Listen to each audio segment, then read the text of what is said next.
Hello again. I am Dren, and it's raining today, and I'm tired of the rain, but today we're going to make up for it and talk about more oddball microphones, and I've got a few to show you today. If you haven't seen the first episode, I'll link it up here or over there, up here maybe, and there'll be a link to the first episode I did of the first set of oddball mics that we tried out. I'm going to do the same control settings that we did but last time. So Boogie amplifier, SM57, Les Paul guitar as the control, and then we're going to change out that 57 for one of the following microphones. This crazy Bell and Howell, looks like it probably came with a tape recorder, like a reel-to-reel. It doesn't have a number on it. Bell and Howell. I've used this before for sound design stuff where I wanted to get the sound. I think this specific instance I used it for was for a scuba diver, walkie-talkie scuba diver system, whatever that might be. So it was in a helmet. We also have Wasaphone. This is not an old vintage mic. These, I got this, I don't know, several years ago. I don't know if they still make them. If so, I'll put a link down here. Wasaphone, kind of an interesting little doohickey here. Electrovoice. The Slim Air, I think it's model 636. We've got an Altec.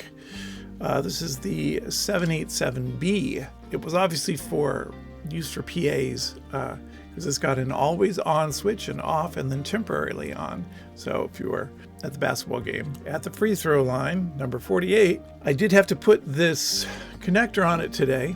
I could not find anything with schematics or a manual. I found a manual, but it didn't really have a pinout diagram for this mic. So if you run across this microphone or something similar, it has 4 wires coming out of here. And this may be really ridiculously simple for most of you, but for me, I had to think about it for a while.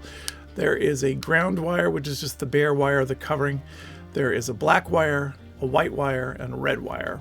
And then this is an unbalanced 1/4 inch, and that has 2 connections, so 4 connections to 2.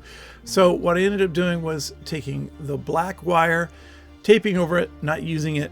I took the red wire and the bare wire, the ground, connected those to the sleeve connection, and then the white wire was to the tip. That's how I wired it up, in case you run across one of these and need to do the same.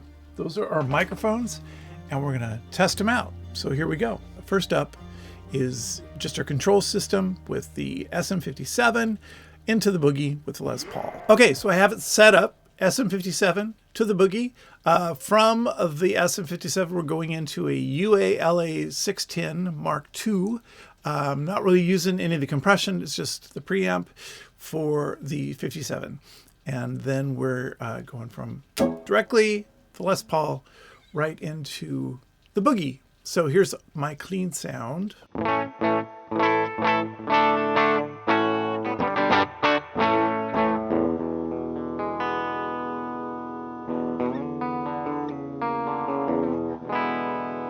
Here's a neck pickup.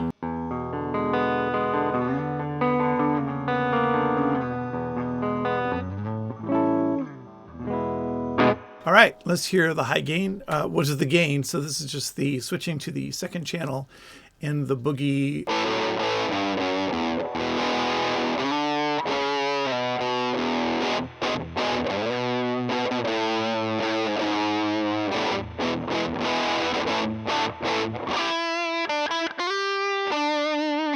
Okay, there we go.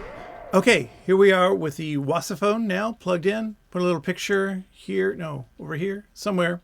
I put a little picture of what it looks like, the Wasaphone on the amp. The Wasaphone has a really strange proprietary ring that comes around it that is supposed to screw into something. Whatever it screws into, I've either lost or I never had it. So it's kind of hanging by some Velcro that I attached to the mic stand. So that's why it looks a little funky. Okay, so here we go, the clean sound in the Wasaphone.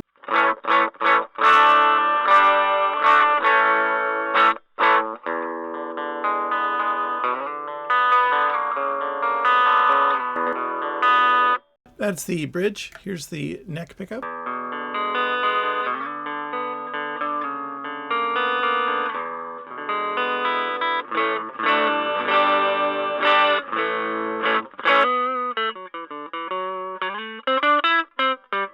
Okay, gain side with the Wasaphone.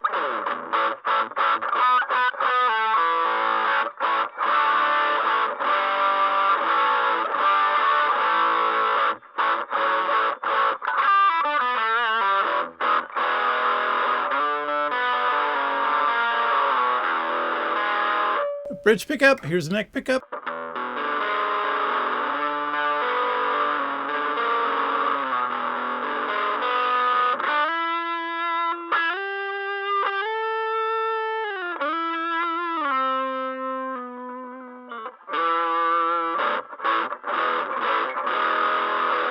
Okay, there's the Wasaphone. Let's now check out the Bell & Howell. Okay, we're all set with the Bell & Howell clean channel on the Boogie.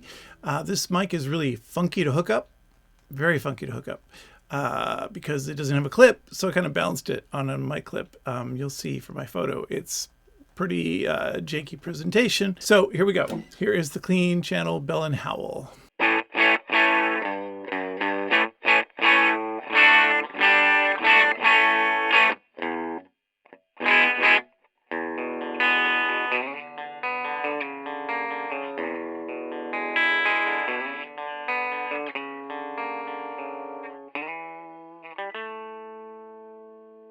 Neck pickup.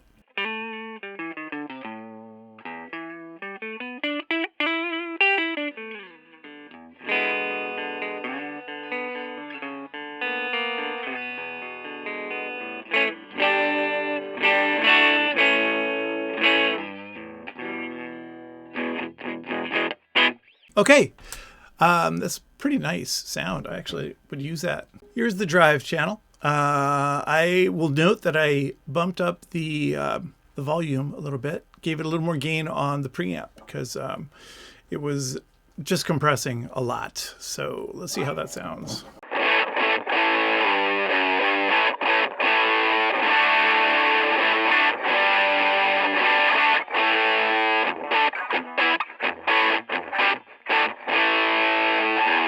This is probably you can tell the bridge pickup. And here is the other pickup, the neck. That's pretty cool.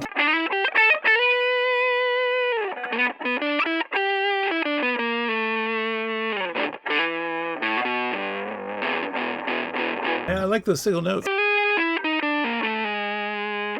Maybe it's just the combination of having the neck pickup, Les Paul, sustaining through the Boogie, and this microphone seems to be a nice combination, though, for whatever reason.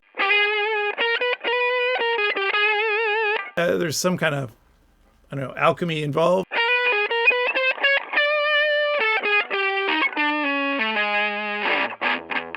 That's a combination I'm going to remember. Okay, let's next try. I'm going to try this one next, the Altec 636, and I have a box for it. You won't be hearing the box. Okay, and now we're back with that is the Altec 636. I have a feeling it's going to be a little bit similar to that Electrovoice 607 I did in the last video. Again, last video over here. So let's see how this sounds. This is the clean sound with the bridge pickup. I think I need to give it a little more juice over here. Needs a little more juice.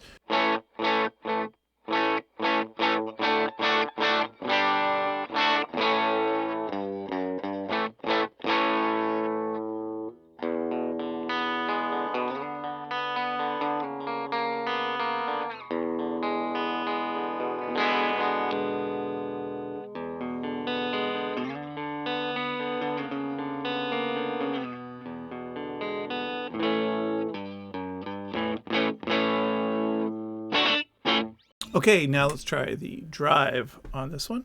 Drive channel with that Altec 607.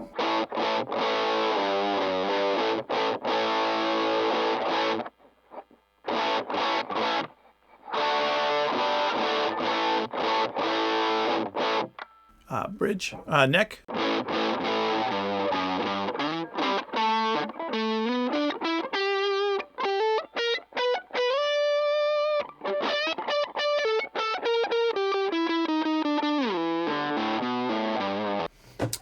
Now we're moving on to the last one, which will be our EV. What's this one? The 636. We'll move on to this one. Okay, and we are with the EV SlimPro. Now I've been moving this mic around quite a bit against this amp. I pull it way off compared to the other microphones. So it's about 2 feet away right now. That picture shows it my first placement, but that wasn't working at all. It's really getting overblown quickly. So SPL is not this microphone's friend. So I moved it, it's back to about 2.5 feet away from the speaker. So here it is. Here's the clean sound with the bridge pickup. Here, some frequencies are just not getting along with this microphone. Maybe that's the trashy sound you want. That's nasty. Okay, we'll try the bridge. Like maybe it'd be good for single note stuff.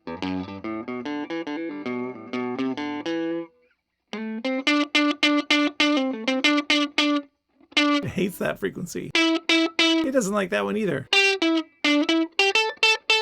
So I think on the high end, it's not happy. But maybe it sounds good on the gain channel. So let's hear that. Okay, here we are on the gain channel with this microphone. It does sound a little better.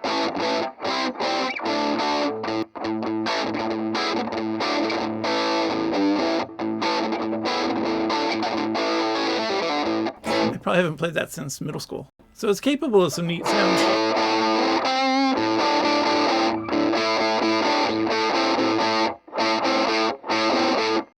Anyhow, there's the Electrovoice with the gain. So I think what we can take away from experiments like this with oddball microphones is that it's fun to try stuff and fun to hear how different microphones will respond to different sounds, different source sounds.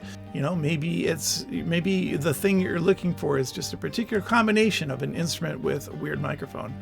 Yeah, it takes longer, but also teaches you things that you can use later. The more that you do these experiments, the easier it is to access that information quickly later on. So if you go, this song needs X or Y, I've done that before with this crazy microphone and this instrument. Experimenting is one of the great fun parts about recording and learning your craft and just expanding your knowledge rather than just slapping a 57 on a boogie with a Les Paul, which, hey, that sounds great too, but sometimes maybe you want to do something a little different. Okay, that's it, and thanks for spending some time with me. You can like, you can subscribe, you can make my mom proud by doing all those things, and I will see you on the next Ghost Notes. Thanks for watching. See ya.